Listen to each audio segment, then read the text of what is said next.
Hello everyone, welcome back. Please comment, rate, subscribe, folks. Comment, rate, subscribe, like the videos. Also share the videos. I want to thank everyone that does like, watch, and share my videos. You folks are the absolute best. Listen folks, there's a link tree down below. It has the links to all of my social media platforms. Please go down there. Follow me across all my social media platforms to talk to me because I talk back. Also down there as well as links to all of my YouTube pages. Please go down there, subscribe to all my YouTube pages, and turn on your notifications so when I post content, you folks will be in the know. Listen, folks. Friday at 7 p.m. Eastern. Friday at 7 p.m. Eastern, we'll be doing a live radio show right here. We'll be talking about the New York Jets. We'll be talking about, the roster. We'll be discussing things that need to be fixed to get this team in the right direction. Call in. I take live callers. I love going back and forth with folks about this football team. So with that said and done and put to the side, I've come to talk to you folks today about the New York Jets defensive line and some of the things that we can do to kind of improve what we're doing here defensively, okay? Now, listen, there's a lot left to be desired, okay? This is the 32nd ranked defense in the league. Let me tell you, there was a bunch of games where we got ran on like crazy. I think the first 5 games of the year, we gave up over 100 yards rushing to every single team that played us. We were ranked 29th against the run, 30th against the pass. I mean, there were some things that, there's some things that we need to fix. And when you look at our defense, right, and the type of defense that we run, right, when you look at it, we're literally supposed to mimic what the San Francisco 49ers are doing. And I always, when I speak to Jets fans, other Jets fans as well, and we, throw around our opinions about this team, I say, hey, look, I watch the Niners. The issue is I think we don't have the type of personnel that we need to truly run this defense. We lack pass rush, which, again, if you look at the Niners, that's their whole thing. That's the name of their game, right? They got Bosa, they got Warner, they got so many guys that they throw at you.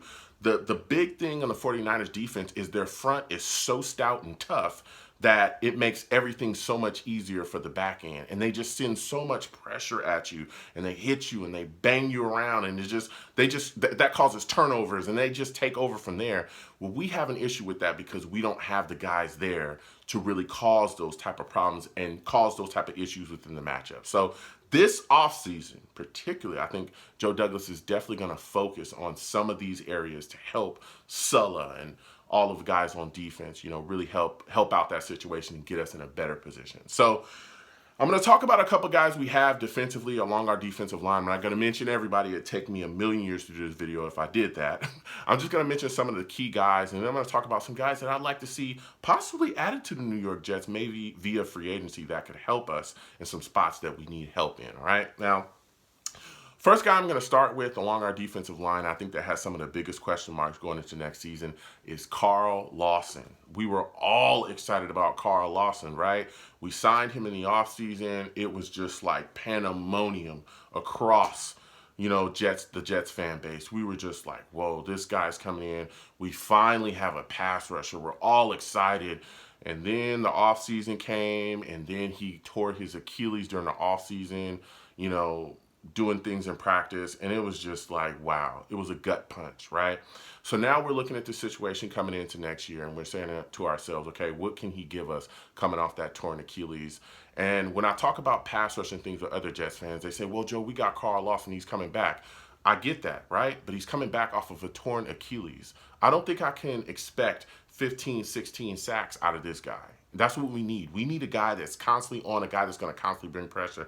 I don't think we're necessarily going to get that from him his first year back from a torn Achilles. If you look at a lot of other players that have suffered the same injury, it takes them a bit of time. I think he'll come back and be solid. I think he'll give us some solid production, but I think he'll spend a lot of time working himself back into the type of physical situation that he was in before the injury. But I think he'll be all right. But I think, again, we need to pair him with some pass rushers, whether it be via free agency or younger pass rushers in the draft, to really come help us out. So I can't wait to see what he gives us next year, though.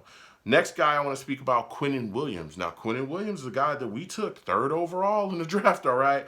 He ended this season with 53 tackles and 6 sacks. Now, he's coming into a year where the New York Jets are probably going to look to exercise that 2023 fifth-year option on him. There's a lot of question marks about him going into this year. He suffered a foot injury before the year, kind of set back, some of the things that we were hoping that he would do during the offseason. But the season, he was all right. I don't think that Quinn and Williams was bad, but I know that there's a lot of Jets fans out there, and I can't necessarily dispute that, hey, we took you third overall. We need to see way more out of you than what we're seeing. We need to see complete dominance out there. And again, we were ranked 29th against the run, okay?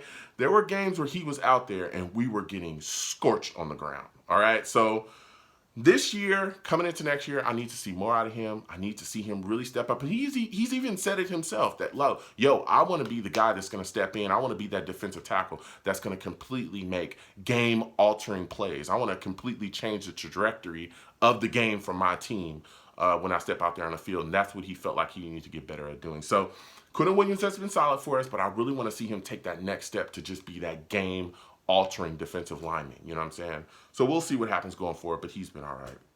Next guy I want to speak about, Sheldon Rankins. A lot of people want to get rid of Sheldon Rankins. I mean, he would save the Jets $5.4 million if we did. There's a lot of people that are kind of like, I'll just let him move. I thought the Sheldon Rankins was okay. Not the greatest, but okay. He was all right. There was a lot of times where he was getting double teamed this year as well. I saw that a lot during games. But if we do end up, getting rid of him, letting him walk, cutting him or whatever, I wouldn't necessarily cry. But he's a guy that I think we can keep around. He'd be solid within the scheme going forward. The next guy I want to speak about, Foley Farukassi. Listen, Foley Farukassi is going to be an unrestricted free agent coming up into the season with 25 tackles, 5 tackles for loss. He's a guy that was solid. You know what I'm saying? Again, I know his claim to fame is being, high in the run rankings and things like that. But again, we got scorched on the ground. I believe the Colts, we gave up 260 yards on the ground. The Saints, we gave up 203 yards on the ground. Eagles, 185. He was on the team for these games where we were just giving up a lot of yards on the ground. So if we let him walk into free agency, that's fine. If we bring him back for a small deal, that's cool too. But I'm not going to, pull my hair out if we let him walk. The last guy I'm going to speak about as well that I think should, definitely look to have more impact on his defensive line, John Franklin Myers. Now, John Franklin Myers at one point was looking like he was going to be the guy that was going to step up, especially when Carl Lawson went down. We were like, we got John Franklin Myers. He's going to step into this role. And he played all right. He was making some impact in a couple games. Then he got signed to a deal to keep him a Jet for a little bit. And it seemed like the impact kind of fizzled out. And we didn't see much after that. There was a lot of games where it was just, he was out there on the field, but we didn't see anything from him. So we need to see him have more of an impact, but I think he's more of a rotational guy. A guy you put in a rotation, and that's the way he'll have impact in the game. He cannot be called on as the ipso facto pass rusher on the team. We saw that he's not going to give you that. But again, he had 6 sacks this year, forced fumble, and an interception. Now, some of the guys that I think we can add via free agency, there's names out there. One of them, constantly echoed to me, Von Miller. Listen, Von Miller's a great player. We saw him just win a Super Bowl with the Rams. I don't think he's coming here. I think Von Miller's going to go ahead and chase his ring. He's already got 2, because he just won this year with the Rams. I think he's going to go to a team that's already set up to really get him that type of W. So I don't think Von Miller's coming here. Melvin Ingram is a guy that I think could end up coming here as well. He's a guy that can put on. But I'll tell you what, the guy that I'd like to see the New York Jets target is Hassan Riddick. Whoa, I love this guy coming out of the draft. I know that they had him playing like off-the-ball linebacker and stuff like that before, but he has turned into an edge rusher, and boy, does he get after it. Hassan Riddick is a guy that I'd really like to see. Now, I think for him, anywhere from that $12 to like $15 million range per season is probably what we're going to have to give him to get him here, to be completely honest with you. And again, once you go into free agency, we all know that becomes the bidding war, and this is a guy that can rush the passer. We saw it. So, Hassan Riddick's my target. Now, in the draft, Kayvon Thibodeau, there's been a lot of talk about him dropping to the Jets at 4, and I want to keep that talk going. I want to keep it going. Let's keep talking about it because I want it to happen. You know what I'm saying? I would love to see Kayvon Thibodeau on the Jets jersey.